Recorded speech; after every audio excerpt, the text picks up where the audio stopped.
یہ سب کچھ کیا ہے؟ جیسے اس نے کمرے میں قدم رکھا تو کمرے کی حالت دیکھ کر اس کے پورے وجود میں سنسنی کی لہر دوڑ چکی تھی۔ خوبصورت گلاب کے پھولوں سے سجا ہوا یہ کمرہ اور اس پر جگہ جگہ جل رہی موم بتیاں کمرے کو تو خوابناک بنا رہی تھیں۔ ہلکی ہلکی پھولوں اور پرفیوم کی خوشبو کسی مضبوط اعصاب والے کو بھی سرشاری میں ڈبو سکتی تھیں۔ جیسے ہی وہ کمرے میں داخل ہوئی تو اس کے پیچھے دامل بھی داخل ہوا تھا۔ ایک نظر اس نے اس کمرے پر ڈالی تو لبوں پر بے ساختہ مسکراہٹ پھیل چکی تھی، جبکہ نشا نے پلٹ کر دامل کو گھور کر دیکھا۔ یہ سب کچھ کیا ہے؟ اس کمرے کو ایسے کیوں سجایا گیا ہے؟ ابھی وہ یہ سب کچھ بول ہی رہی تھی جب دامل نے بے قابو ہو کر اپنا ہاتھ اس کی کمر پر رکھا اور کھینچ کر اپنے قریب کر کے دوسرے ہاتھ سے انگلیاں اس کے حسین سراپے پر پھیرنے لگا اور بولا کہ کیوں تمہیں یہ ڈیکوریشن پسند نہیں آئی؟ یہ خوبصورت سہاگرات جیسا سجا ہوا کمرہ اور تم جیسی حسین بیوی پہلو میں ہو تو کیا تم نہیں جانتی نشا آنے والے لمحات میں کیا ہونے والا؟ اس کی گرفت میں وہ تلملا سی اٹھی تھی۔ کیا ہو گیا تھا آج دامل کو؟ ایک جھٹکے سے وہ خود کو اس سے جدا کرتی دور ہو گئی۔ آنکھوں میں خوف طاری ہو چکا تھا۔ دامل کو دیکھ کر کہنے لگی، یہ آپ کیسی باتیں کر رہے ہیں؟ سر آپ جانتے ہیں نا میرا اور آپ کا رشتہ کیا ہے؟ وہ اپنی شرٹ کے بٹن ساتھ ساتھ کھول رہا تھا۔ ٹائی اتار کر ایک طرف پھینکتا، آستینے الٹتا کہنے لگا، ہاں بیوی ہو تم میری۔ میاں بیوی کے درمیان یہی سب کچھ تو ہوتا ہے۔ ہر رات حسین وہ جیسے جیسے اس کے قریب آ رہا تھا وہ قدم پیچھے اٹھا رہی تھی۔ کپ کپاتے ہوئے لہجے میں کہنے لگی کہ سر آپ جانتے ہیں آپ کیا کہہ رہے ہیں؟ پلیز مجھے اور مت ڈرائیے۔ اگر یہ کوئی مذاق ہے نا تو دیکھیے میں رو دوں گی۔ آپ نے میرے ساتھ یہ شادی اپنی دادی کی خاطر کی تھی نا؟ دیکھیے میں آپ کی دادی کا بہت خیال رکھ رہی ہوں، ہر ذمہ داری نبھا رہی ہوں۔ اگر آپ بھول رہے ہیں تو میں آپ کو بتا دوں کہ کانٹریکٹ میں لکھا تھا کہ آپ میرے قریب نہیں آئیں گے، نہ ہی مجھے چھونے کی کوشش کریں گے۔ میں ویسے ہی رہوں گی جیسے میں شادی سے پہلے تھی۔ 19 سالہ نشا کانپ چکی تھی۔ پیچھے دیوار تھی اور وہ دیوار سے جا لگی، جبکہ دامل چلتا چلتا اس کے بے حد قریب آ گیا۔ اس کی ٹھوڑی پر اپنی انگلیاں ٹکا کر چہرہ اوپر کو کیا، یہاں تک کہ دونوں کی سانسیں ایک دوسرے میں شامل ہونے لگیں۔ دامل بے خودی کے انداز میں کہنے لگا کہ ہاں لیکن دادی کی ہی تو خواہش کو تکمیل کرنا چاہتا ہوں۔ جانتی تو ہو مجھے دادی سے کتنی محبت ہے۔ دادی چاہتی ہیں کہ میں انہیں وارث دوں، اور وارث ڈائریکٹ ڈاؤن لوڈ تو نہیں ہوگا۔ تمہارے ساتھ وہ سب کچھ تو کرنا پڑے گا جس کے بعد تم کنواری نہیں رہو گی۔ نشا ہڑبڑاتے ہوئے خود کو دامل کی گرفت سے چھڑوانے لگی۔ نہیں آپ ایسا نہیں کر سکتے۔ لیکن اگلے ہی پل دامل نے اپنا ہاتھ اس کی گردن پر رکھا اور دوسرے ہاتھ سے اس کی شرٹ کو ایک ہی جھٹکے سے، مس دانیہ ایسی لڑکیاں اٹھا اٹھا کر آپ میرے سامنے بھیج رہی ہیں۔ مجھے اپنے لیے پرسنل سیکرٹری چاہیے جو تجربہ کار ہو، میچور ہو۔ آپ جو لڑکیاں بھیج رہی ہیں، دیکھ رہی ہیں آپ ان کا حلیہ کیسا ہے؟ دامل خان زیادہ چلایا تو مس دانیہ بھی تھوڑی ہڑبڑا سی گئی تھی۔ ان کے ہاتھ میں موجود 3 مزید سیوی گرتے گرتے بچی تھیں۔ کہنے لگی کہ I am so sorry sir, لیکن آپ کی کمپنی میں دامل خان زادہ کی پرسنل سیکرٹری بننے کے لیے جتنی بھی لڑکیاں آئی ہیں ان میں سے کچھ کو تو میں نے خود ہی ریجیکٹ کر دیا تھا۔ یہ ساری وہ تھیں جو اس سے پہلے بھی یہ جاب کرتی آئی ہیں اور انہیں کافی سالوں کا ایکسپیرینس بھی تھا۔ مس دانیہ اپنی طرف سے وضاحت کرنے لگی، لیکن دامل خان زادہ کو تو ایسی لڑکی چاہیے تھی جو نہ صرف تجربہ کار ہو، پڑھی لکھی ہو، بلکہ حسن کی دولت سے بھی مالا مال ہو۔ وہ شروع سے ہی حسن کا دل دادا تھا۔ اسے حسین لڑکیاں خوبصورت سراپے بے حد حسین لگتے تھے۔ اس سے پہلے بھی دامل خان زادہ نے جو سیکرٹری رکھی تھی وہ بے تحاشا خوبصورت تھی۔ اکثر دامل خان زادہ اس کے ساتھ تنہائی کے لمحات میں بے باکیاں کر چکا تھا، لیکن اس لڑکی نے اس سے زائد حدود تجاوز کرنے نہیں دی تھی۔ گزشتہ ہفتے دامل خان زادہ نے اپنے سامنے سگریٹ کے کچھ لگاتے ہوئے اپنی پرسنل سیکرٹری کو اپنے پاس بلایا۔ روم لاک کرنے کے بعد وہ اپنا ہاتھ اس کی کمر پر سہلانے لگا تو وہ ایک جھٹکے سے دور ہوئی تھی۔ دامل خانزادہ کے ماتھے پر بل پڑے تھے۔ کہنے لگا کہ یہ کیا طریقہ ہے؟ یہاں آؤ، تم یہ حق نہیں رکھتی کہ میرے چھونے پر یوں اچھل کر مجھ سے دور ہو جاؤ۔ دامل خانزادہ ماتھے پر بل ڈال کر یہ الفاظ کہنے لگا تو وہ اگلے پل تھوڑی ہچکچا کر کہنے لگی کہ نہیں سر، پلیز، آپ نے یہ سب کچھ کرنا ہے تو لاہور شہر ایسی لڑکیوں سے بھرا پڑا ہے، آپ کسی کو بھی پیسے دے کر یہ سب کچھ کر سکتے ہیں، لیکن پلیز میری شادی ہونے والی ہے اور میں نہیں چاہتی کہ اب اپنے شوہر کے علاوہ کسی اور کے ساتھ۔ آپ سمجھ رہے ہیں نا؟ یہ بات کہتے ہوئے سیکرٹری کے چہرے پر لالی سی آئی تھی۔ جیسے ہی دامل خانزادہ کو سنائی تو اس کے ماتھے پر بل پڑ چکے تھے۔ اس کے لیے یہ بات قابل قبول ہی نہ تھی۔ وہیں کھڑے کھڑے اس لڑکی کو فائر کر چکا تھا۔ وہ بیچاری کہتی رہ گئی کہ سر میری غلطی کیا ہے؟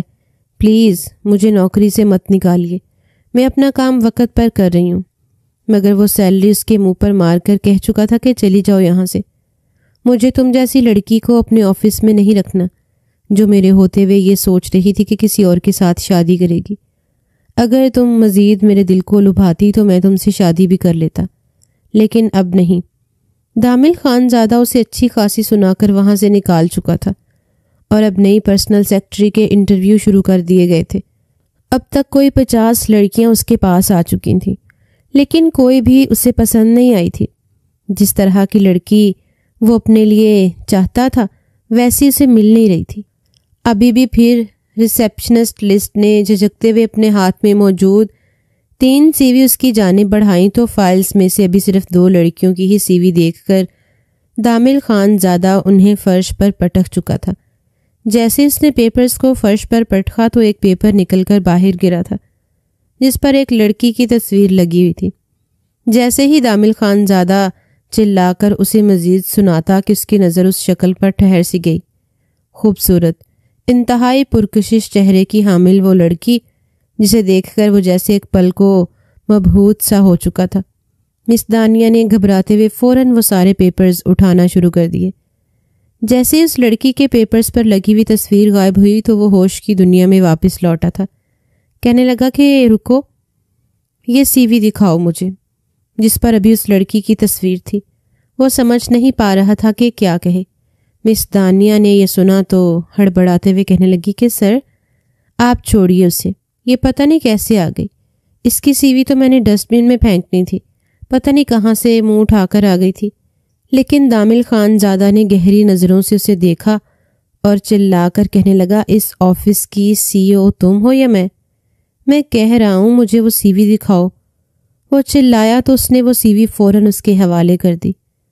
عمر 19 سال تھی، تجربہ 0 تھا، پڑھائی بھی کچھ خاص نہ تھی۔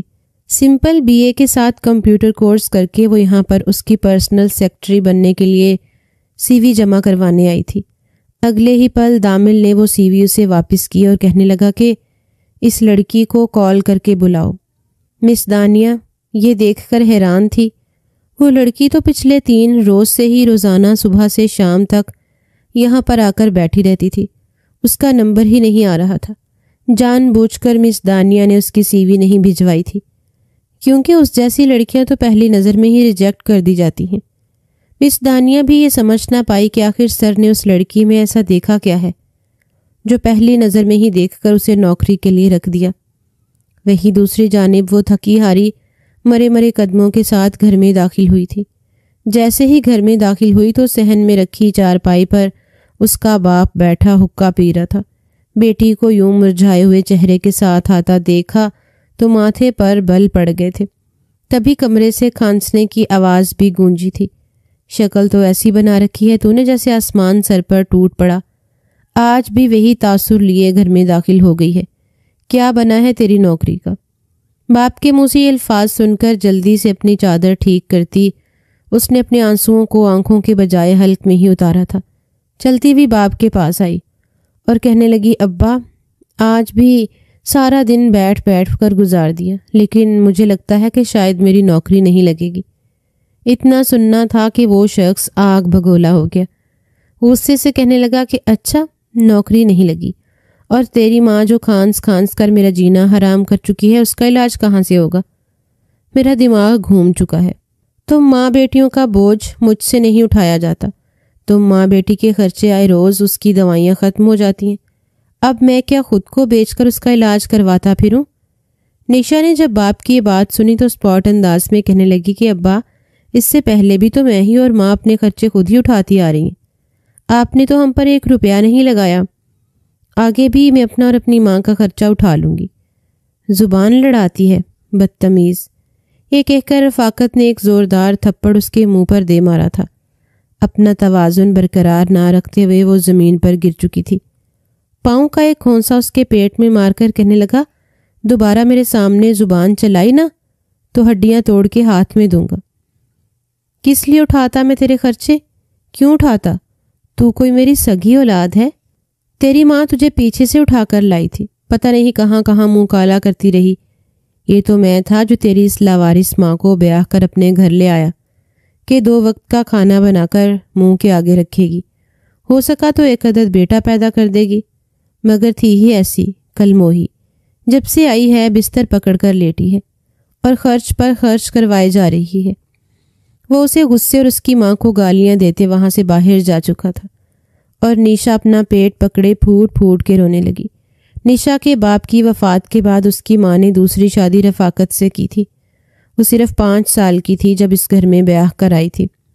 شروع میں تو رفاقت کا رویہ ٹھیک تھا، مگر دھیرے دھیرے کام چوری اور اس کی روٹیاں توڑنے کی ایسی عادت پڑی کہ گھر میں بیٹھ کر رہ گیا۔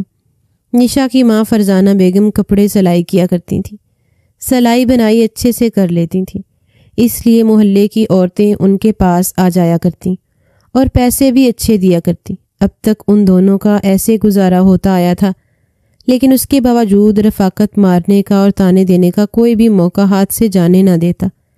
بمشکل وہ سمپل BA کے ساتھ کمپیوٹر کورس ہی کر پائی تھی۔ ماں کو سانس کی بیماری لگ چکی تھی، علاج کے لیے اچھے خاصے پیسے درکار تھے۔ اگر اس کی ماں کو کچھ ہو جاتا تو وہ کہاں جاتی؟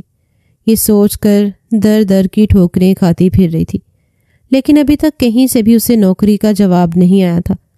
کمرے میں جا کر اس نے اپنی ماں کو کھانا کھلایا، ان کے کپڑے تبدیل کیے اور پھر ان کے پاس ہی بیٹھ چکی تھی۔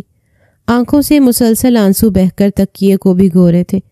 وہ بالکل اپنی ماں کی ہم شکل تھی، حسن کی دولت سے مالا مال، بے حد حسین، بڑی بڑی آنکھیں، کوئی بھی دیکھ کر اس کا گرویدہ ہو جاتا۔ جہاں بھی جاتی بھوکے بیڑیے اس کی عزت کا شکار کرنے کے لیے بیٹھے ہوتے۔ دامل گروپ آف کمپنی سے پہلے وہ کمپنی کے مالک سے ملنے کے لیے گئی تھی۔ اس نے اس کو نوکری کے لیے تو رکھ لیا تھا، مگر اگلے ہی پل یہ آفر کی تھی کہ مس نشا ملک، میں چاہتا ہوں کہ میری ساری ذمہ داریاں بخوبی نبھائیں۔ میں دن کہوں تو دن، رات کہوں تو رات، آپ مجھے میرے قریب ملیں۔ نشا ہڑبڑاتے ہوئے کہنے لگی کہ سر میں سمجھی نہیں، ڈیوٹی کا وقت تو 8 گھنٹے ہوتا ہے، اور ان 8 گھنٹوں میں پوری کوشش کروں گی کہ آپ کو شکایت کا موقع نہیں دوں گی۔ لیکن وہ مسکرا کر کہنے لگا کہ آپ کو آپ کی تنخواہ سے ڈبل سیلری بھی ملے گی اگر آپ ہر ویکنڈ پر میرے ساتھ فارم ہاؤس چلیں گی، میرا اور میرے دوستوں کا دل لگوائیں گی۔ یقین مانیے آپ کو مالا مال کر دوں گا۔ جس بے باک نظر سے اس نے نشا کو دیکھا تھا، نشا نے چادر کر رکھی تھی، پھر بھی اس کی نظریں اپنے وجود کے آر پار ہوتی ہوئی محسوس ہونے لگی تھیں۔ ابھی وہ یہ سب کچھ سوچ ہی رہی تھی کہ جب اس کے فون پر کال آنے لگی۔ یہ مس دانیہ ہی تھی جو کہہ رہی تھی کہ آپ کو کل باس نے انٹرویو کے لیے بلایا ہے۔ یہ سن کر اس کی خوشی کی انتہا نہ رہی، روتے ہوئے اپنی ماں کے گلے لگ گئی کہ مجھے لگتا ہے ہماری قسمت بدلنے والی ہے، اب فکر مت کیجیے، میں کل ہی آفس جاؤں گی، اگر ہو سکا تو ایڈوانس سیلری بھی لے لوں گی، اور پھر دیکھیے گا آپ بالکل ٹھیک ہو جائیں گی، ہمارے برے دن جھٹ جائیں گے۔ اس کی ماں بھی کھانستے ہوئے گہرے گہرے سانس لیتی اپنی بیٹی کو دعا دینے لگی تھی۔ اگلے روز وہ جب آفس پہنچی تو اسے باقی سب کی لسٹ میں سب سے پہلے اندر آنے کو کہا گیا تھا۔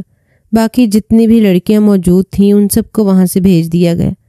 جیسے ہی نشا نے اندر قدم رکھا تو سامنے بیٹھے 48 سالہ دامل کو دیکھ کر اس کے چہرے پر خوشگوار حیرت پھیل چکی تھی۔ کہنے لگا کہ آئیے آئیے بیٹھیے۔ وہ ہچکچاتے ہوئے بیٹھ کر فوراً اپنی سیویاں آگے بڑھانے لگی۔ وہ ہچکچاتے ہوئے بیٹھ کر فوراً اپنی سیویز آگے بڑھانے لگی، لیکن وہ ہاتھ کے اشارے سے اسے روک چکا تھا۔ کہنے لگا کہ بتائیے کیا کر لیتی ہیں آپ؟ اس نے جو کچھ سیکھا ہوا تھا وہ سب کچھ بتانے لگی، اور وہ تو اس کے حسن میں کھو سا چکا تھا۔ بالکل یہی لڑکی تو اسے چاہیے تھی۔ مسکرا کر کہنے لگا کہ باقی سب تو ٹھیک ہے، میں آپ کو یہاں پر جاب کرنے کے 80,000 سیلری بھی دوں گا۔ 80,000 کا سن کر تو نشا کی آنکھیں کھلی کی کھلی رہ چکی تھیں۔ اس کے چہرے پر مسکراہٹ پھیل گئی، جسے دیکھ کر دامل خان کہنے لگا کہ آپ کو یہ چادر اتارنی ہوگی۔ آپ یوں اس چادر میں لپٹی بیٹھ کر یہاں پر کام کاج نہیں کر سکتی۔ وہ ہچکچاتے ہوئے کہنے لگی کہ میں شروع سے ہی ایسے رہ کر کام کرتی ہوں۔ لیکن دامل کہنے لگا کہ نہیں، آپ کے لیے میں اپنے آفس کے رولز نہیں بدل سکتا۔ جاب تو اچھی تھی اور دامل اسے پہلی ہی نظر میں متاثر کر چکا تھا، اس لیے اس نے حامی بھر لی تھی۔ اگلے روز جب وہ آئی تو دامل کے آفس میں ہی اس کے لیے ایک طرف ٹیبل اور چیئر رکھ دی گئی، جہاں پر کچھ فائلز اور کمپیوٹر پڑا تھا۔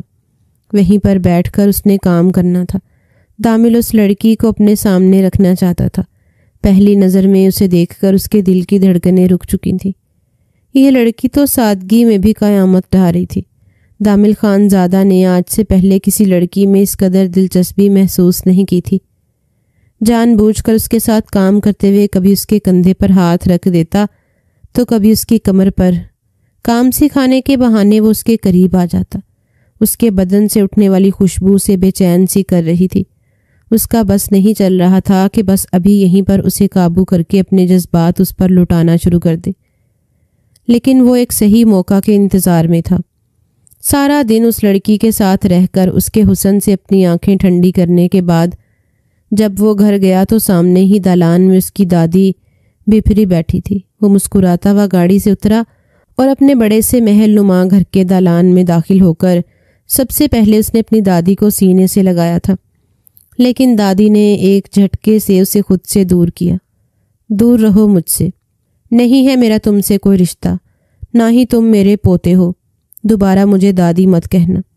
دامل خان زادہ نے اپنی دادی کو یوں بپھرا ہوا دیکھا تو پریشان سا ہوا، تو کہنے لگا کیا ہوا دادی جان، آپ کو اس قدر غصے میں کیوں ہیں؟ کیا مجھ سے کوئی غلطی ہوئی ہے؟ بتائیے، کسی نے کچھ کہا ہے آپ سے؟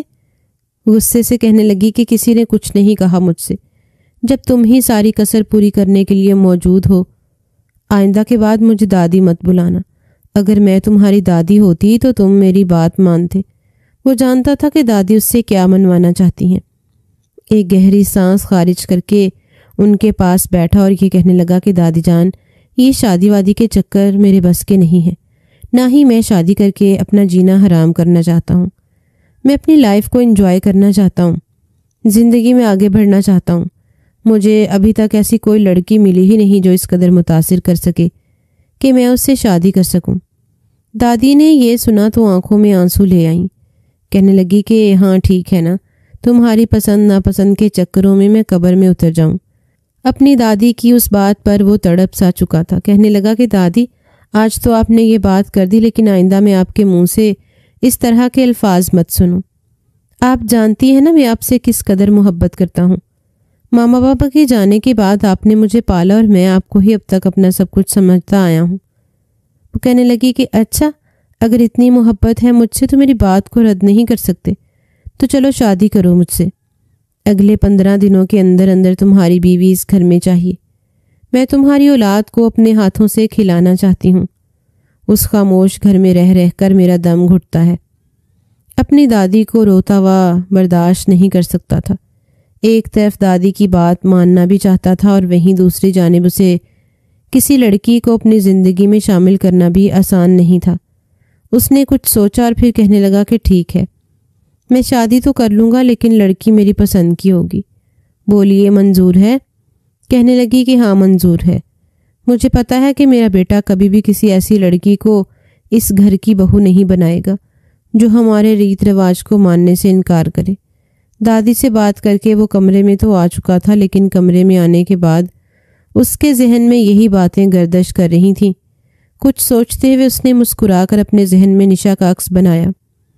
اگلے روز جب وہ آفس گیا تو معمول کے مطابق سب کچھ موجود تھا۔ سبھی امپلائیز کام میں مصروف تھے اور اسی دوران اس کی نظر نشا پر پڑی جو ایک جانب فائلز کو کھولے دیکھ رہی تھی۔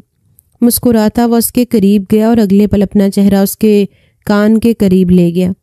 جیسے اس نے دامل خان کی گرم سانسیں اپنی گردن پر محسوس کیں تو ہڑبڑا سی چکی تھی۔ کہنے لگی کہ سر آپ۔ وہ مسکرا کر کہنے لگا کہ ہاں، ڈرو نہیں۔ وہ فوراً اٹھ کر کھڑی ہو چکی تھی۔ کہنے لگی کہ سر آپ میرے اتنے قریب کیوں کھڑے ہیں؟ مجھے یہ سب کچھ اچھا نہیں لگتا۔ وہ کہنے لگا کہ اچھا نہیں لگتا تو اچھا لگتا ہے، شروع کر دو، کیونکہ میں تمہیں بہت جلد اپنی بیوی بنانے والا ہوں۔ وہ ایک ہی سانس میں سب کچھ کہہ چکا تھا، جبکہ نشا یوں تھی جیسے کاٹو تو خون نہ نکلے۔ اچھل کر 2 قدم دور ہوئی اور کہنے لگی کہ یہ کیا کہہ رہے ہیں آپ؟ وہ ہنسا اور کہنے لگا کہ میری دادی چاہتی ہیں کہ میں شادی کر لوں اور ان کے لیے 1 عدد بہو لے آؤں۔ میں شادی کرنے کے حق میں نہیں ہوں، نہ ہی مجھے لڑکیوں میں اس قدر دلچسپی ہے کہ میں پوری زندگی ایک ہی لڑکی کو دیکھ کر گزار دوں۔ اس لیے میں چاہتا ہوں کہ تم میرے ساتھ میرے گھر چلو، بغیر شادی کے میرے ساتھ رہو، پھر کچھ عرصے بعد میں تمہیں چھوڑ دوں گا۔ وہ بت بنی سردامل کو دیکھ رہی تھی۔ کہنے لگی کہ آپ کے لیے شادی بیاہ کوئی کھیل ہوگا، مذاق ہوگا، لیکن ہم جیسے مڈل کلاس لوگوں کے لیے یہ رشتے بڑے مقدس سمجھے جاتے ہیں۔ یہ کوئی کھیل تماشا نہیں ہے، نہ ہی میں اس قدر گری پڑی ہوں کہ آپ کے ساتھ بغیر نکاح کے آپ کی دادی کی خوشی کے لیے رہنا شروع کر دوں۔ سوری، لیکن میں یہ سب کچھ نہیں کر سکتی۔ دامل نے اسے یوں نفی کرتے دیکھا تو جل کر کہنے لگا کہ میں تمہیں تمہاری سیلری سے ڈبل دوں گا۔ اگر تم میرے ساتھ شادی کا ڈرامہ کرو گی تو میں تمہیں روزانہ اتنے پیسے دوں گا جتنے تم ماہانہ آفس میں تنخواہ کے طور پر کماؤ گی۔ یہ سن کر اس کی آنکھیں مزید کھل چکی تھیں، لیکن ساتھ ہی ماتھے پر بھی بل پڑ چکے تھے۔ غصے سے کہنے لگے کہ شرم آنی چاہیے آپ کو، میں کبھی بھی ایسا کچھ نہیں کرنے والی، سمجھے آپ؟ میں تو آپ کو شریف اور اچھے خاندان کا سمجھ رہی تھی، لیکن مجھے کیا خبر تھی کہ آپ بھی باقی سب کی طرح ہی نکلیں گے۔ مجھے آپ کے آفس میں کام ہی نہیں کرنا۔ یہ کہہ کر وہ جلدی سے جا چکی تھی، اور دامل خان زیادہ اس لڑکی کی اتنی ہمت پر حیران ہو رہا تھا۔ اس کے لیے اس لڑکی کی معلومات نکالنا کوئی مشکل کام نہیں تھا۔ اس کی سی وی ابھی بھی اس کے پاس ہی تھی۔ چند گھنٹوں بعد ہی تمام تر معلومات اس کے ہاتھ میں تھی۔ مسکرا کر کہنے لگا، نشا اتنی آسانی سے تو دامل تمہیں نہیں چھوڑنے والا۔ جب تک تمہارے وجود سے تسکین حاصل نہ کر لے تب تک تمہیں چھوڑنا میرے لیے آسان نہیں ہے۔ بہت حسن کے شاہکار دیکھے، لیکن تمہیں میں اپنے بستر تک لانے کے لیے کچھ بھی کرنے کو تیار ہوں۔ وہ عجیب کشمکش میں مبتلا ہو کر یہ سب کچھ کہہ رہا تھا، اور جلدی گھر واپس لوٹی تو ایک بار پھر اس کا باپ ماتھے پر بل ڈال چکا تھا۔ کہنے لگا کہ آج کیا ہوا؟ کیا یہ نوکری بھی چھوڑ کر آ گئی ہو؟ یقیناً ایک بار پھر کسی سے منہ زور ہو کر آ رہی ہوگی۔ مگر وہ روتی ہوئی سیدھا اپنی ماں کے پاس چلی گئی، جن کی طبیعت 2 دن سے ہی سنبھلنا شروع ہوئی تھی۔ اپنی ماں کے گلے لگ کر پھوٹ پھوٹ کر رونے لگی۔ کہنے لگی کہ ہر کوئی عورت کو صرف اپنی تسکین کا سامان کیوں سمجھتا ہے؟ ان امیر لوگوں کو کیا ہماری عزت کا کوئی خیال نہیں ہوتا؟ اسے کیا سمجھتے ہیں کہ پیسوں کے زور پر کچھ بھی خرید لیں گے؟ وہ روتے ہوئے اپنی ماں سے یہ بات کر رہی تھی جب دروازے پر دستک ہوئی۔ رفاقت نے دروازہ کھولا تو دیکھتے ہی دیکھتے 7 ملازم ہاتھوں میں 7 قسم کے شگون کے تھال لیے گھر میں داخل ہوئے تھے۔ گھر کے باہر ایک قیمتی گاڑی کھڑی تھی اور سب سے آخر میں دامل اندر داخل ہوا تھا۔ مسکرا کر اس نے رفاقت کو گلے سے لگا لیا۔ اتنے بڑے بزنس مین کو اپنے گھر کی چوکھٹ پر دیکھ کر وہ حیران تھا۔ اس کی ٹانگیں کانپ رہی تھیں۔ ہچکچاتے ہوئے کہنے لگا کہ صاحب جی، آپ جیسا اتنا امیر کبیر انسان ہمارے گھر کے دروازے پر کیا کر رہا ہے؟ سب خیر تو ہے نا جی؟ اسے تو سمجھ ہی نہیں آ رہی تھی کہ بات کیسے کرے۔ دامل مسکرا کر کہنے لگا کہ صاحب جی مت بلائیے، میں تو آپ کا ہونے والا داماد بننا چاہتا ہوں۔ آئیے بیٹھ کر بات کرتے ہیں۔ وہ چلتا ہوا آ کر ان کے ساتھ مہمان خانے میں بیٹھ چکا تھا، اور پھر اگلے پل مسکرا کر کہنے لگا کہ نشا آپ کی بیٹی ہے نا؟ وہ ہچکچاتے ہوئے کہنے لگا کہ ہاں نشا میری بیٹی ہے۔ دامل کہنے لگا کہ میں آپ کی بیٹی کے ساتھ شادی کرنا چاہتا ہوں، اور فکر مت کیجیے، میں ماہانہ آپ کو اتنی رقم ضرور دے دیا کروں گا جس سے آپ کے گھر کا خرچ چلتا رہے۔ آپ کو کاروبار بھی لگوا دوں گا، لیکن مجھے آپ کی بیٹی کو اپنے گھر کی عزت بنانا ہے۔ جہاں ایک جانب وہ دونوں یہ بات کر رہے تھے، وہیں اپنے گھر میں گونجتی دامل خان زادہ کی آواز کو سن کر نشا تو بپھر چکی تھی۔ نہ جانے وہ اس کے ستیلے باپ سے کیا کچھ کہہ رہا تھا۔ وہ جلدی سے اٹھ کر مہمان خانے تک آئی، جہاں پر اس کا باپ بیٹھا مسکرا کر دامل خان زادہ سے بات کر رہا تھا۔ وہ کہنے لگا کہ دیکھ بیٹی، میں کہتا تھا نا تیری قسمت ایک روز ضرور چمکے گی۔ دیکھ، جتنے بڑے صاحب جی تھے نا رشتہ مانگنے کے لیے آئے ہیں، تو عیش کرے گی۔ عیش؟ نشا کے چہرے پر ناگواری امڑ آئی تھی۔ وہ کہنے لگی کہ یہ کیا ڈرامہ ہے؟ اب آپ کس کے لیے آئے ہیں؟ آپ یہاں پر، میں نہیں کروں گی آپ کے ساتھ شادی۔ یقیناً اس کے پیچھے بھی آپ کا کوئی خاص مقصد چھپا ہے۔ ابا، انہیں نکالیے یہاں سے۔ لیکن وہ رفاقت تھا، لالچی، پیسوں کا بھوکھا، الٹا اسے ڈانٹ کر کہنے لگا کہ جا یہاں سے، جب مرد بات کر رہے ہوں تو عورت کو بولنے کا کوئی حق نہیں ہوتا۔ رفاقت نے تو اس کا رشتہ پکا کر دیا تھا، یہاں تک اسے کہہ دیا کہ اسی جمعہ کو آئیے اور اپنی امانت کو آ کر لے جائیے۔ نشا تو سر پکڑ کر بیٹھ چکی تھی۔ اگر اس کی جگہ کوئی اور لڑکی ہوتی تو یقیناً اتنے امیر بزنس مین کے ساتھ شادی کا سن کر خوشی سے پھول ہی نہ سماتی، لیکن یہاں سر دامل کا اس طرح کی باتیں کرنا اسے کچھ ہضم نہیں ہوا۔ اگلے روز وہ صبح صبح کال کر کے دامل کے ساتھ ملنے کے لیے جا چکی تھی۔ وہ تو آفس ہی گئی تھی۔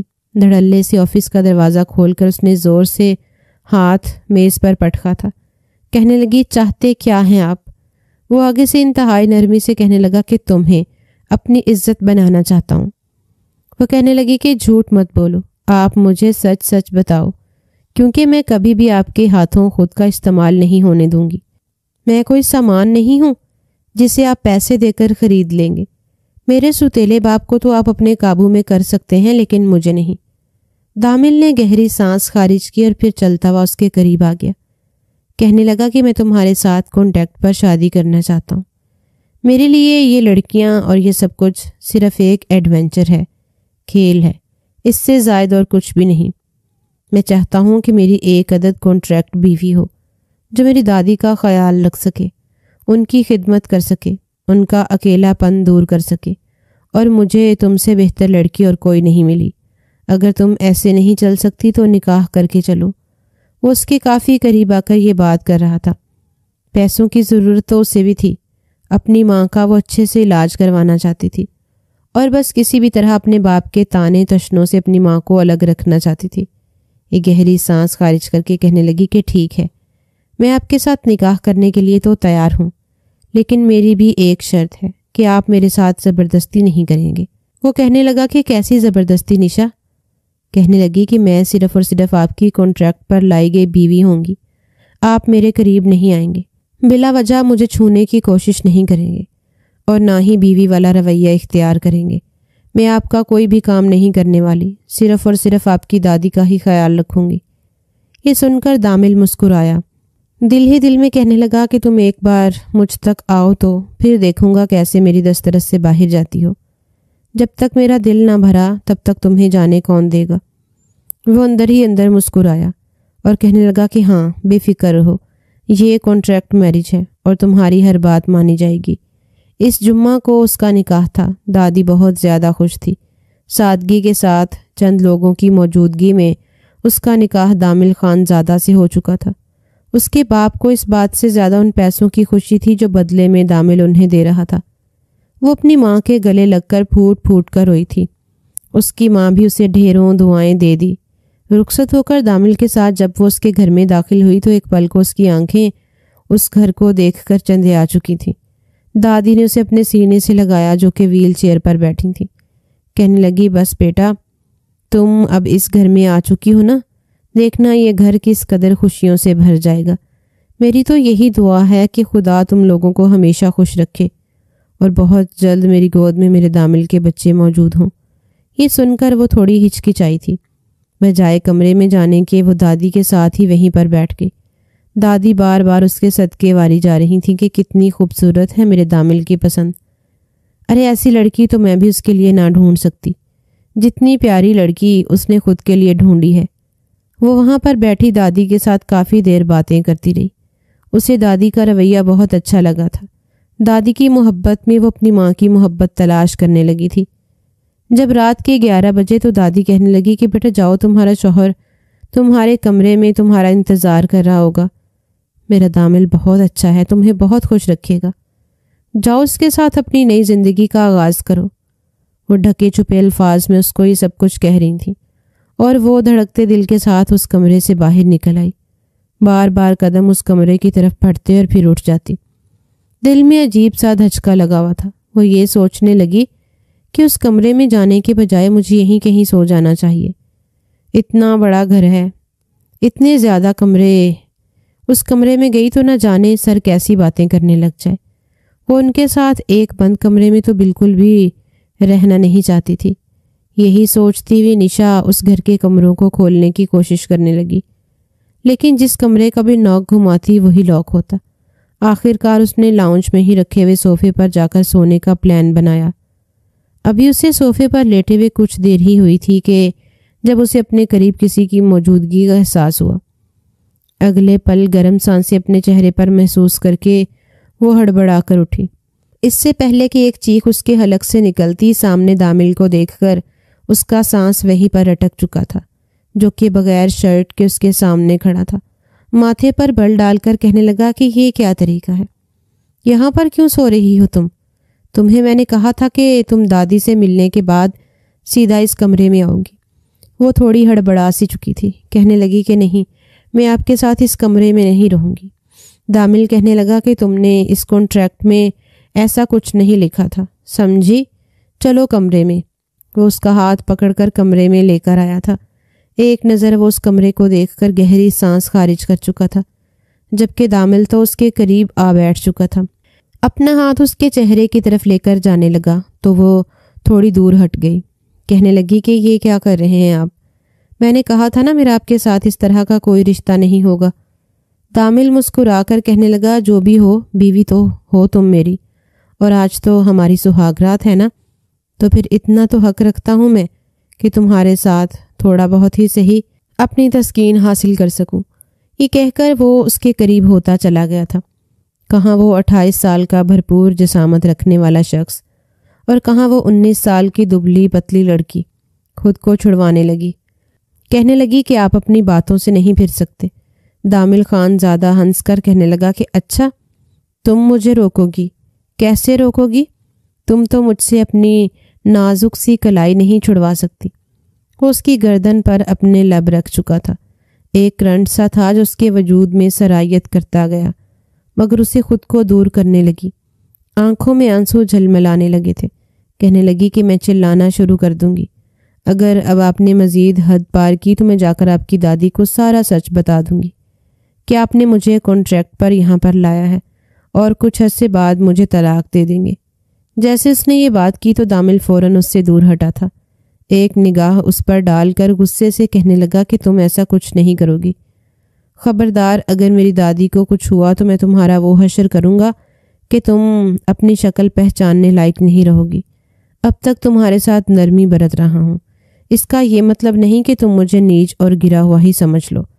دامل کو غصے میں دیکھ کر کہنے لگی کہ لگتا تو یہی ہے، آپ جیسا امیر کبیر بزنس مین اندر سے اتنا ہی ٹھرکی ہے۔ دوبارہ اگر آپ نے میرے ساتھ کچھ بھی کرنے کی کوشش کی تو دیکھیے گا، میں ساری سچائی جا کر آپ کی دادی کو بتا دوں گی۔ دادی کے نام کی دھمکی سن کر دامل اس سے دور تو ہو چکا تھا، لیکن اندر کے جذبات اندر ہی رہ گئے۔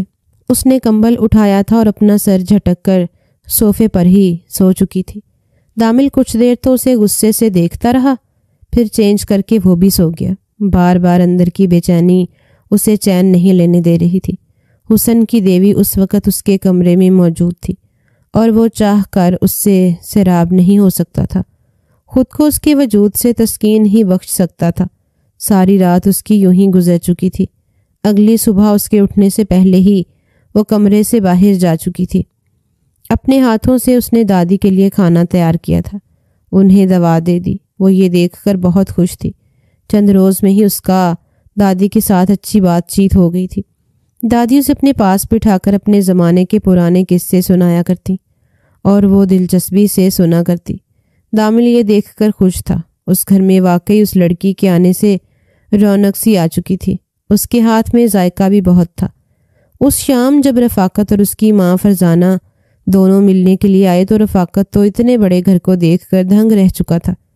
جب اس کی ماں اور دادی باتیں کر رہی تھیں تو وہ نشا کو ایک طرف لے گیا، کہنے لگا اتنے امیر کبیر گھر میں تو راج کر رہی ہے، تجھ سے اتنا نہیں ہوا کہ اتنے بڑے گھر میں اپنے باپ اور ماں کو بھی رکھ لے، کہ اپنے شوہر کو کہ ہمیں بھی اس گھر میں رکھ لے، ہم سے نہیں اس چھوٹی گلی محلے میں رہنا ہوتا۔ نشا کی تو آنکھیں کھلی کی کھلی رہ چکی تھیں، کہنے لگی کہ یہ کیسی باتیں کر رہے ہو ابا، یہ سسرال ہے میرا، میری کیا عزت رہے گی؟ اگر میں ایسا کہوں گی تو آپ کو وہ ماہانہ رقم دے تو رہے ہیں، اب اس سے زیادہ اور میں کیا کروں؟ رفاقت نے یہ سنا تو اسے بازو سے پکڑ چکا تھا، کہنے لگا بس بس، زیادہ پٹر پٹر مت کر، اتنے بڑے گھر میں اکیلی راج کر رہی ہے اور ہم وہاں ان پیسوں سے دال سبزیاں کھا رہے ہیں، کہ اپنے شوہر کو کہہ مجھے پیسے دے، مجھے پیسوں کی ضرورت ہے، 5 لاکھ روپیہ سیدھا سیدھا میرے ہاتھ پہ رکھے، ورنہ تیری ماں میرے پاس ویسے بھی اکیلی ہوتی ہے، ایک ایک پائی کے لیے میری محتاج ہے، میں اس کا وہ حشر کروں گا کہ پانی بھی نہیں مانگ پائے گی۔ پہلے باپ کی بات سن کر اس کی آنکھوں میں آنسو آ چکے تھے، گہری سانس خارج کر کے کہنے لگی کہ میں اپنے شوہر سے ایسا کچھ نہیں کہنے والی، میں مزید اپنا آپ اپنے شوہر کی نظروں میں نہیں گرا سکتی، آپ کو جو بھی کہنا ہے آپ کو تو ان سے کہہ لیں، لیکن میں ان سب میں شامل نہیں ہوں گی۔ رفاقت اس کا بازو پکڑ کر اسے کھینچ رہا تھا جب وہاں پر دامل آ گیا۔ دامل نے جب رفاقت کو یوں کرتے دیکھا تو اس کے ماتھے پر بل پڑ چکے تھے، گلا کھنگھارا اور کہنے لگا کہ انکل خیریت تو ہے؟ آپ میری بیوی کے ساتھ اس قدر سختی کا مظاہرہ کیوں کر رہے ہیں؟ رفاقت فوراً ہڑبڑا سا گیا، پھر کہنے لگا کہ کچھ نہیں بیٹا، میں تو بس اس سے بات کر رہا تھا کہ اپنی ذمہ داری یہاں پر ٹھیک سے نبھا رہی ہے یا نہیں۔ اپنا بازو سہلاتی ہوئی نشا فوراً پیچھے ہٹ کر کھڑی ہوئی تھی، جب رفاقت خود ہی کہنے لگا کہ بیٹا وہ تم جانتے تو ہو ہم لوگ غریب چھوٹے لوگ ہیں، اس کی ماں کے علاج کے لیے بہت پیسے خرچ ہو رہے ہیں، ڈاکٹر کا کہنا ہے کہ اسے دل کی بیماری ہے، اگر جلدی سے آپریشن نہ کیا تو اس کی جان کو خطرہ ہو سکتا ہے، اس لیے اگر ہو سکے تو کوئی 4-5 لاکھ روپے تم دے دیتے۔ نشا کو لگا کہ ابھی زمین پھٹے اور وہ اس میں دھنس جائے، وہ اپنا چہرہ موڑ چکی تھی، جب اگلے ہی پل دامل کہنے لگا کہ اس میں فکر مندی کی کیا بات ہے؟ آپ مجھے بتائیے، میں خود کے ہاسپٹلز میں مفت علاج کروا رہا ہوں تو لوگوں کی مدد کرتا ہوں، میں آنٹی کا علاج مفت کروا دیتا ہوں، بتائیے کون سے ہاسپٹل سے کروانا چاہتے ہیں آپ؟ یہ سن کر رفاقت تھوڑا ہڑبڑا سا گیا تھا، جبکہ اپنے باپ کو یوں لاجواب ہوتا دیکھ کر وہ وہاں سے کمرے میں چلی گئی تھی اور پھوٹ پھوٹ کر رونے لگی۔ کچھ دیر بعد اس کے ماں باپ وہاں سے جا چکے تھے، جانے سے پہلے دامل نے کچھ رقم بھی اپنی ساس کے حوالے کی تھی۔ جب وہ واپس آیا تو گمسم سی بیٹھی ہوئی نشا کو دیکھ کر کہنے لگا، یہ کیا بات ہے نشا، رو کیوں رہی ہو؟ وہ اپنا چہرہ ہاتھوں میں چھپائے روتے ہوئے کہنے لگی کہ مجھے معاف کر دیں، میں نے آج تک کسی کے سامنے ہاتھ نہیں پھیلایا، اپنی محنت کا ہی معاوضہ لیا، لیکن میرا ستیلا باپ، یہ کہتے ہوئے وہ کھلی کتاب بنی دامل کے سامنے سب کچھ کہتی چلی گئی تھی۔ دامل اس کی ہر ایک بات سن کر خاموشی سے اس کے سامنے بیٹھا اس کا چہرہ دیکھ رہا تھا، وہ جو اسے اپنے لیے صرف تسکین کا سامان سمجھتا تھا اور ان موقعوں کی تلاش میں تھا کہ کسی بھی طرح وہ اس لڑکی کا فائدہ اٹھا سکے۔ اسے روتا دیکھ کر اب دامل کی سوچ یکسر بدل چکی تھی۔ وہ اس کے پاس بیٹھا اور اس کا سر پکڑ کر اپنے کندھے سے ٹکا لیا۔ وہ کتنی ہی دیر روتے ہوئے اپنے ماضی کی تکلیف کو بیان کرتی رہی، مگر جیسے ہی اسے احساس ہوا تو فوراً اپنا سر دامل کے کندھے سے ہٹا چکی تھی۔ دھیرے دھیرے دامل کا رویہ اس کے ساتھ بدلنے لگا، وہ بھی اب دامل کے ساتھ نارمل رہنے لگی تھی۔ وہیں دادی جب انہیں چھوٹی موٹی نوک جھونک کرتی دیکھتی تو ان کے دل میں بھی یہ خواہش امڑنے لگتی کہ نہ جانے کب یہ دونوں نے خوشخبری سنانی ہے۔ ایک شام انہوں نے خود دامل کو کمرہ سہاگرات کی سیج کی طرح سجوایا تھا اور دامل کو اپنے پاس بلا کر کہا تھا کہ مجھے اب ہر حال میں خوشخبری چاہیے، میں نے اپنی زندگی میں خوشیاں بہت کم دیکھی ہیں، جوانی میں ہی تمہارا باپ اور تمہاری ماں مجھے چھوڑ کر چلے گئے، میری ساری خواہشات، میرے سارے ارمان تو ان کے ساتھ ہی ختم ہو گئے، میں بس مرنے سے پہلے تمہاری اولاد کو اپنی گود میں کھلانا چاہتی ہوں۔ اپنی دادی کی بات سن کر دامل کی بھی آنکھوں میں ایک چمک سی ابھری تھی، اس نے مسکرا کر دادی کے ہاتھوں کو تھاما اور پھر کہنے لگا کہ فکر مت کیجیے دادی، بس دعا کیجیے، بہت جلد وہی ہوگا جو آپ چاہتی ہیں۔ یہ کہہ کر وہ اٹھ کر کمرے میں آیا تھا۔ اسی پل نشا بھی کمرے میں داخل ہوئی تھی۔ کمرے کو یوں خوبصورتی کے ساتھ سجا دیکھ کر وہ ہڑبڑا سی گئی، مگر دامل اسے اپنے حصار میں لے کر اس کے بالوں کو کان کے پیچھے اڑسنے لگا، کہنے لگا آج کی رات میں تمہارے ساتھ سہاگ رات منانا چاہتا ہوں، میری دادی کو بچہ چاہیے۔ نشا کی آنکھیں پہلے سے بھی زیادہ کھل چکی تھیں۔ خود کو اس کے حصار سے چھڑاتے ہوئے کہنے لگی کہ دادی کو بچہ چاہیے تو پھر آپ انہیں بچہ لا کر دیں، مجھے تنگ مت کریں پلیز، میں تو آپ کے کانٹریکٹ پر لائی ہوئی تھی، میں ہوں نا۔ وہ اسے کھینچ کر مزید اپنے قریب کر چکا تھا، کہنے لگا آپ بھلے کانٹریکٹ پر لائی ہوئی ہو، لیکن اس کانٹریکٹ میں یہ شامل تھا کہ تم میری دادی کا خیال رکھو گی، اور اب دادی کی ہی خواہش ہے کہ انہیں پوتا چاہیے۔ یہ کہہ کر وہ اسے اپنی گود میں اٹھا چکا تھا۔ وہ اپنے الفاظ سے اسے روکنے کی کوشش کر رہی تھی، لیکن دامل تو اس کے حسن میں ڈوبتا اس کی گردن میں کھوتا چلا جا رہا تھا، اور ہڑبڑاتے ہوئے وہ خود کو اس کے حصار سے چھڑوا رہی تھی کہ دامل ایسا مت کرے، میں یہ سب کچھ نہیں کر سکتی، آپ میری زندگی برباد کر رہے ہیں۔ وہ تو بے قابو سا ہو چکا تھا، اس کے حصار میں اپنا آپ سما رہا تھا۔ خود کو وہ اس کے رحم و کرم پر چھوڑ بھی دیتی، لیکن جیسے ہی یہ بات ذہن میں آئی کہ وہ صرف اور صرف کانٹریکٹ کے طور پر اس کے ساتھ ہے تو ایک جھٹکے سے اس سے جدا ہوئی تھی، مگر اس کی ساری مزاحمتیں دم توڑ گئیں، اور دامل خان زیادہ اس کے لبوں کو مکید کرتے اس پر اپنی شدتیں وارنے لگا۔ ایک وقت ایسا بھی آیا جب اس نے ساری مزاحمتیں کرنا بند کر دیں، کیونکہ وہ دامل کی ہو چکی تھی۔ ساری رات وہ اس پر شدتیں لٹاتا رہا، اور وہ اس کی شدتوں کو سہتے ہوئے آنکھوں سے آنسو بہاتی رہ گئی۔ یہ خوف اس کے دل میں پنپ چکا تھا کہ کہیں دامل اس سے بچہ پیدا کروا کر اسے طلاق نہ دے دے۔ وہ تو اسے یہ بھی نہیں کہہ سکتی تھی کہ اس سے محبت کرتی ہے۔ اگلی صبح جب اس کی آنکھ کھلی تو وہ ابھی بھی دامل کے حصار میں ہی تھی۔ خود کو اس کے حصار سے چھڑا کر نکلی اور سیدھا واش روم چلی گئی۔ تب تک دامل کی بھی آنکھ کھل چکی تھی۔ اسے اپنے سامنے یوں نکھرا نکھرا دیکھ کر ایک بار پھر سے اسے اپنے قریب لانا چاہتا تھا، لیکن وہ پھوٹ پھوٹ کر رونے لگی، کہنے لگی کہ آپ نے میری زندگی برباد کر دی، آپ نے میرے ساتھ اچھا نہیں کیا، آپ نے مجھے اپنی تسکین کی خاطر استعمال کر لیا۔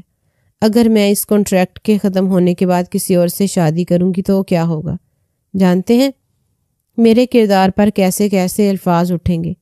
اس کے کسی اور کا نام سن کر دامل اسے گردن سے دبوچ کر دیوار سے لگا چکا تھا۔ آنکھوں میں ایک دم سے غصہ امڑ آیا تھا۔ تھوڑی دیر پہلے جو محبت ابھری تھی وہ ساری ختم ہو گئی۔ وہ گردن سے دبوچ کر کہہ رہا تھا کہ کیا بکواس کر رہی ہو تم؟ ہوش میں تو ہو اب تم؟ صرف اور صرف دامل خان زادہ کی ہو، سمجھی؟ کسی اور کا نام لینے پر شکر مناؤ کہ ابھی تک میں نے تمہاری زبان کاٹ کر نہیں پھینکی۔ اس کی آنکھوں میں ایسی تڑپ کو دیکھ کر وہ خود کو اس سے چھڑوانے لگی، کہنے لگی کہ کیوں؟ سچی تو کہہ رہی ہوں، پیسوں کی وجہ سے تو لائے ہیں آپ مجھے، میرے باپ کو میری قیمت ہر ماہ ادا کر رہے ہیں آپ، صرف اور صرف کرائے کی لڑکی ہوں میں آپ کی زندگی میں، اور کرائے کی لڑکی کی یہی تو اوقات ہے میری آپ کی زندگی میں، پھر غصہ کس بات کا؟ دامل جو اب تک ضبط کیے ہوئے تھا کہنے لگا shut up, just shut up, بیوی ہو تم میری، محبت کرتا ہوں تم سے۔ دامل خان زادہ کا نظریہ تمہیں لے کر بالکل بدل چکا ہے، وہ تمہارے بغیر اب ایک لمحہ بھی نہیں رہ سکتا، سمجھ میں آیا؟ ارے افسوس ہے تمہاری سوچ پر، تم نے سوچ بھی کیسے لیا کہ میں تمہیں چھوڑ دوں گا اور تم کسی اور کے ساتھ؟ دل کر رہا ہے کہ ابھی تمہارے دماغ میں فائر مار دوں جہاں پر تم نے ایسی غلط بات سوچی۔ وہ جو اب تک اسے صرف ایک بگڑا ہوا نواب زادہ سمجھ رہی تھی، اس کے منہ سے محبت کا اقرار سن کر اندر ہی اندر وہ اب مطمئن سی ہو چکی تھی۔ ایک گہری سانس خارج کر کے دامل کو دیکھنے لگی، کہنے لگی کہ آپ سچ کہہ رہے ہیں کیا؟ سچ میں آپ کو مجھ سے محبت ہے؟ آپ مجھے کبھی چھوڑیں گے تو نہیں؟ دامل کہنے لگا کہ ہاں، دامل خان زادہ تم سے محبت کرنے لگا ہے، میں تمہیں کبھی نہیں چھوڑوں گا۔ پہلے کے حالات اور تھے لیکن اب اور ہیں۔ یہ سن کر نشا نے یہی شرط رکھی تھی کہ اچھا اگر یہ بات ہے تو آپ آج کے بعد سے میرے باپ کو پیسے دینا بند کر دیں، ورنہ مجھے لگے گا کہ آپ میری قیمت ادا کر رہے ہیں۔ دامل مان چکا تھا۔ دھیرے دھیرے اس کے دل میں بھی بہت محبت کی کونپلیں پھوٹنے لگی تھیں۔ اس روز وہ دادی کے ساتھ بیٹھی ان سے بات کر رہی تھی، جب اچانک دروازہ کھلا اور ایک انگلش لہجے میں اردو بولنے والی لڑکی داخل ہوئی۔ دادی جان کیسی ہیں آپ؟ سرپرائز۔ جیسے ہی نشا نے اس جانب دیکھا تو ٹائٹ جینز اور چست شرٹ میں بال کھولے ایک لڑکی بھاگتی بھی آئی اور آ کر دادی کے سینے سے لگی۔ دادی بھی اسے دیکھ کر فوراً سے پیار کرنے لگی تھیں۔ کون تھی یہ لڑکی؟ دیکھنے میں بالکل کسی فلمی ہیروئن جیسی لگ رہی تھی۔ سر سے لے کر پاؤں تک اسے دیکھنے کے بعد وہ پریشان سی کھڑی تھی۔ جب دادی کہنے لگی کہ بیٹا یہ میرے اسفند کی بیٹی ہے، جسے میں اپنا منہ بولا بیٹا کہتی ہوں، اس کی اولاد بھی مجھے اپنی اولاد جیسی عزیز ہے، اور یہ اس کی اکلوتی بیٹی انوشا ہے۔ اس نے نشا سے تھوڑی حقارت نما انداز میں سلام لیا تھا، پھر کہنے لگی کہ یہ لڑکی کون ہے آپ کی؟ سر سے لے کر پیر تک وہ نشا کو دیکھنے لگی، جس نے سادگی سے شلوار قمیض اور دوپٹہ لے رکھا تھا۔ دادی اگلے پل مسکرا کر کہنے لگی کہ ارے نہیں بیٹا، یہ تو میری بہو ہے، میرے دامل کی بیوی، ماشاءاللہ سے بہت ہی سگڑ اور اچھی بچی ہے۔ میں تو اسے اپنی بہو بنا کر نہال ہو چکی ہوں۔ جیسے ہی الفاظ اس نے سنے اس کے ہاتھ میں موجود سن گلاسز نیچے گر چکے تھے۔ اس کا منہ کھلے کا کھلا رہ چکا تھا۔ کہنے لگی کہ یہ کیا کہہ رہی ہیں دادی؟ یہ لڑکی دامل کی بیوی ہے؟ یہ تو کہیں سے بھی دامل کے شایان شان نہیں ہے۔ دامل کے تو خواب اتنے اونچے تھے، وہ تو اتنی خوبصورت لڑکیوں کو بھاؤ نہیں دیتا تھا۔ آخر بہن جی ٹائپ کی لڑکی میں اس نے دیکھ کیا لیا جو اس سے شادی کر لی؟ نشا کو اپنی بے عزتی محسوس ہو رہی تھی۔ جب دادی کہنے لگی کہ انوشا بیٹا، بری بات، میں تمہیں اپنی بہو کی یوں انسلٹ کرنے کا حق نہیں دیتی۔ ہر ایک کا اپنا رہن سہن ہے، اور یہ اپنے مذہبی اور معاشرتی روایات پر قائم ہے۔ میرے لیے یہ عزت دار ہے۔ یہ سن کر تو انوشا خاموش ہو چکی تھی، لیکن نشا نے خود کو نظر بھر کر آئینے میں دیکھا تھا۔ چھٹیوں میں بندھے ہوئے بال، سادہ سا لباس، وہ بھی اس گھر کی مالک ہونے کے باوجود یہ عام سی لڑکی لگ رہی تھی۔ جب شام کو دامل گھر آیا تو اگلے ہی پل وہ بھاگتی ہوئی دامل کے پاس گئی اور اس کے گلے لگ گئی۔ نشا تو اندر تک جل بھن چکی تھی۔ دامل اس افداد کے لیے تیار نہیں تھا، البتہ اس نے جوابی طور پر اس کے کندھوں پر ہاتھ نہیں رکھا تھا۔ وہ فوراً اس کے گلے لگ کر کہنے لگی کہ کتنے بدل گئے ہو تم دامل، 2 سال میں کیا سے کیا ہو گئے ہو۔ وہ اب بھی اس کی گردن کے پاس ہاتھ رکھتے ہوئے اس کے قریب تھی اور چور نظروں سے نشا کو بھی دیکھ رہی تھی کہ وہ کیا جذبات رکھ رہی ہے۔ فوراً خود کو وہ غیر محسوس طریقے سے انوشا سے دور کرتے ہوئے کہنے لگا کہ تم کب آئی؟ اگر مجھے بتا دیا ہوتا تو میں تمہیں ایئرپورٹ پر پک کرنے کے لیے آ جاتا۔ وہ اگلے پل اس کا ہاتھ پکڑ کے کہنے لگی کہ نہیں، میں تو تمہیں اور دادی کو سرپرائز دینا چاہتی تھی۔ اگر پہلے بتا دیتی تو کہاں یہ مسکراہٹ دیکھنے کو ملتی۔ جہاں پر جا کر دامل بیٹھا تھا وہ اس کے ساتھ جڑ کر بیٹھ چکی تھی، اور نشا گھور گھور کر یہ منظر دیکھتی دادی کی طرف دیکھنے لگی۔ لیکن دادی اس وقت انوشا سے ہی بات کرنے میں مصروف تھی۔ وہ تو ان تینوں میں ایک الگ ہی فرد محسوس ہو رہی تھی۔ ان تینوں کو یوں ہنستا بولتا دیکھ کر اس نے کچھ کہنا چاہا، لیکن پھر اپنے کمرے میں چلی گئی۔ آنکھوں سے مسلسل آنسو رواں ہونے لگے تھے۔ دامل کا اسے یوں دیکھنا نشا کو اندر تک گھلنے لگا۔ یہ ڈر لاحق ہو گیا کہ کہیں وہ اس سے دامل کو چھین نہ لے۔ جب کھانا کھانے کے لیے سب بیٹھے تو اتنے آئلی کھانے دیکھ کر وہ کہنے لگی کہ جانتے تو ہو تم دامل، میں اتنے آئل والا کھانا نہیں کھاتی، مجھے تو پاستا پسند ہے۔ تم اپنی بیوی سے کہو نا میرے لیے پاستا بنا دے۔ دامل نے بھی انوشا کی بات سن کر نشا سے کہا کہ جاؤ اس کے لیے پاستا بنا کر لے آؤ۔ وہ کھانے سے اٹھ کر جا چکی تھی۔ جب وہ اس کے لیے پاستا بنا کر لے کر آئی تو وہ اگلے ہی پل اس میں نقص نکال چکی تھی کہ یہ کیسا پاستا ہے، ایسے لگ رہا ہے جیسے کسی پینڈو نے بنایا ہو۔ انوشا وہ پاستا کھا بھی رہی تھی اور بار بار اپنا سر دامل کے کندھے پر بھی رکھ رہی تھی۔ نشا نے جب یہ منظر دیکھا تو بغیر کھانے کے کمرے میں بھاگ گئی۔ اب تک وہ دامل کا انتظار کھانے کے ٹیبل پر کیا کرتی تھی۔ بعض دفعہ اسے آنے میں رات کے 12 بھی بج جایا کرتے، پھر بھی وہ تبھی کھانا کھاتی جب دامل گھر آیا کرتا۔ آج دامل کی اس حرکت پر وہ گھٹنوں میں سردیے آنسو بہا رہی تھی۔ جب دروازہ کھلا، جلدی سے اپنے آنسو صاف کر کے اس نے خود کے گرد کمفرٹر لپیٹ لیا، لیکن دامل اس کی جلسی کو سمجھ چکا تھا۔ اندر ہی اندر مسکراتا ہوا ہاتھ میں کھانے کی ٹرالی اس کے سامنے لا کر بیٹھ گیا۔ اسے اٹھا کر کہنے لگا کہ چلو کھانا کھا لو، جانتا ہوں تم بھوکی ہو۔ وہ کہنے لگی کہ آپ نے تو پیٹ بھر کر کھا لیا نا، میں کھاؤں یا بھوکی رہوں آپ کو اس سے کیا؟ آپ کی انوشا آ گئی ہے، جائیے اس کے ساتھ، جو آپ کی کبھی ہاتھ پکڑ رہی ہے، کبھی آپ کے گلے مل رہی ہے۔ اس کو کیا پوچھتے ہیں کہ میرے حق پر ڈاکہ ڈالیں۔ وہ جس انداز سے حق جتاتے ہوئے سب کچھ بول رہی تھی، دامل کی خوشی کی کوئی انتہا نہیں تھی۔ اگلے پل مسکرا کر اس نے نشا کو اپنے سینے سے لگا لیا، اسے بالکل اپنے قریب کرتا اپنے ہاتھوں سے نوالے بنا کر کھلانے لگا۔ جیسے پہلی دفعہ منع کرتی رہی، لیکن اس کے بار بار کہنے پر اسے زبردستی کھانا پڑا۔ وہ اسے کھانا کھلا بھی رہا تھا اور ساتھ اسے یہ بھی کہہ رہا تھا کہ دامل خان زادہ اپنے جذبات کا اتنا کچا نہیں ہے جو کسی پر بھی پگھل جائے گا۔ تم وہی لڑکی ہو جو اس کے دل تک سفر کر چکی ہو، اور ہمیشہ تم ہی دامل کے دل کی حکمران رہو گی۔ رہی بات انوشا کی تو تم دیکھتی جاؤ آگے آگے ہوتا ہے کیا۔ اگلے روز وہ کچن میں شیلف صاف کر رہی تھی جب انوشا نے وہاں پڑے ٹوکری سے تازہ پھل اٹھا کر کھایا اور وہیں پر بیٹھتے ہوئے ایک نظر نشا کو دیکھ کر مخصوص آواز نکال کر کہا کہ بہت افسوس ہو رہا ہے تمہاری قسمت پر، تمہاری حالت گاؤں والی ماسیوں جیسی ہے۔ کون کہے گا کہ تم دامل خان زادہ کی بیوی ہو؟ نوکروں کی طرح تو ہر وقت اس گھر کے کام کاج میں لگی ہوتی ہو۔ یہ سن کر نشا دھیمے سے مسکرائی اور کہنے لگی کہ یہ میرا گھر ہے، دامل خان زادہ کی بیوی ہوں، میں چاہے نوکروں سے کام کرواؤں یا خود نوکروں کی طرح کام کروں، اس گھر کی ایک ایک چیز میری دسترس میں ہے۔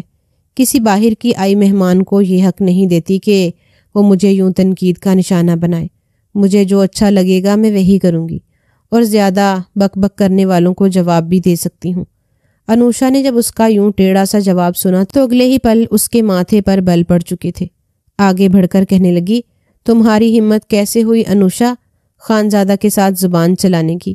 میں تمہارا منہ نوچ لوں گی۔ ایک تو تم نے میرے دامل پر قبضہ کر لیا، نہ جانے کیسے تعویذ گنڈے کر کے میرے دامل کو قابو کیا، اور اب میرے سامنے زبان چلاتی ہو۔ اس سے پہلے کہ وہ اس پر ہاتھ اٹھاتی وہاں پر دامل آ چکا تھا۔ انوشا کا ہاتھ پکڑ کر اسے وہاں سے باہر نکالا، کہنے لگا کہ یہ کیا حرکت کر رہی ہو تم؟ مجھے تم سے اس طرح کی بدتمیزی کی امید نہیں تھی۔ یہ بیوی ہے میری، اور جس سے میری بیوی کا احترام نہیں، میری نظر میں اس کی کوئی عزت نہیں۔ بہتر ہے کہ دوبارہ مجھ سے اور میری بیوی سے دور رہو، ورنہ مجھ سے برا کوئی نہیں ہوگا۔ دادی سے ملنے آئی ہو نا، دادی تک ہی محدود رہو۔ انوشا جو یہ سوچ کر آئی تھی کہ اس بار دامل کے ساتھ اپنا تعلق مزید آگے تک لے جائے گی، دامل سے یوں سن کر وہ اگلے ہی روز فلائٹ پکڑ کر واپس جا چکی تھی۔ اسی شام اچانک نشا کی طبیعت خراب ہونے لگی۔ جب وہ اسے ڈاکٹر کے پاس لے کر گیا تو ڈاکٹر نے یہ خوشخبری سنائی کہ وہ ماں بننے والی ہے۔ دامل کی تو خوشی کی کوئی انتہا نہیں تھی۔ وہ تو یہ سوچ سوچ کر خوش ہو رہا تھا کہ جب دادی کو اس بارے میں پتہ چلے گا تو وہ کتنی خوش ہوں گی۔ دادی نے تو خوشی سے فوراً 7 بکروں کی قربانی دی تھی، غریبوں میں لنگر تقسیم کروایا تھا، اور اپنے پوتے کی بیوی کے ناز اٹھاتے نہیں تھک رہی تھی۔